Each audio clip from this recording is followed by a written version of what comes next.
उसके लिए जो सतनाम के अंदर 2 अक्षर हैं, एक तो ब्रह्म का, इसका टैक्स दे देंगे, जो इसका कर्जा यहां उतार देंगे, दूसरे मंत्र का फिर वहां देते हैं। अब वहां पर भी सारी व्यवस्था दिखाई, सरपुरुष और सब दिखाया भगवान ने।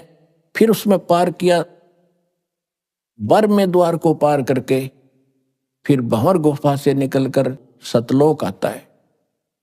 जैसे गरीबदास जी कहते हैं, 10 दर महल मठ बोरे बहुर ना दे धरे। तो वहां जाकर देखा परमात्मा ने, नीचे से तो गए थे जिंदा महात्मा के रूप में, दूसरे रूप में बैठे हैं एक सिंहासन के ऊपर, जिसके एक रोमकूप में करोड़ सूर्य मिला दे, करोड़ चंद्रमा, इतनी रोशनी एक बाल में, शरीर के रोम में।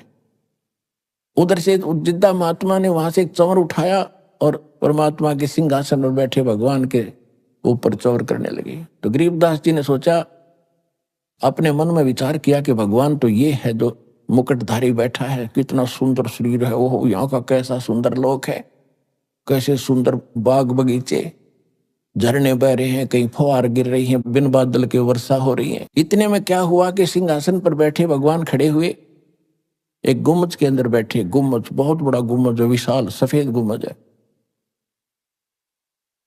और वो महात्मा रूप में जो परमात्मा कबीर जी थे वो बैठे सिंहासन पर, और वो नूरी शरीर वाले परमात्मा उस जिंदा महात्मा के ऊपर चौवर करने लगे, जैसे सेवक किया कर अपने गुरुदेव पे। तो गरीबदास जी ने सोचा, भाई बाबा जी भगवान है या ये परमात्मा है? इतने में तेजो में शरीर उस जिंदा जो नीचे से गए थे जिस रूप में मालिक, उसमें समा गई, और इतना नूर हो गया उस बॉडी का, बहुत घना, और चंवर अपने आप घूम रहा है। जब गरीबदास जी ने चरण पकड़े, है परमात्मा, ओए हाय आप ही भगवान हो।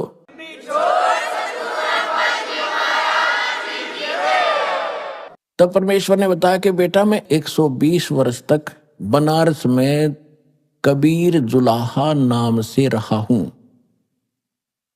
और मुझे कोई पहचान नहीं पाया, क्योंकि मेरे बारे में कोई बताने वाला नहीं था। और अब तू वापस जा, और तेरे शरीर को अंत करने वाले हैं, चेता पर रख दिया है। उधर से गरीबदास जी को मृत जानकर शाम के समय 5-6 बजे सी उन्हें संभाला, 4-5 बजे सी आकर के पालियों ने देखो तो कहाँ है कि गरीबदास जी बैठे हैं। पहले आवाज लगाई, नहीं उठे तो पकड़ के हिलाया कि भगत जी खड़ा हो ले, भगत बन गया। वो गिर गए, मृत जानकर 2 पाली गांव में भागे आए।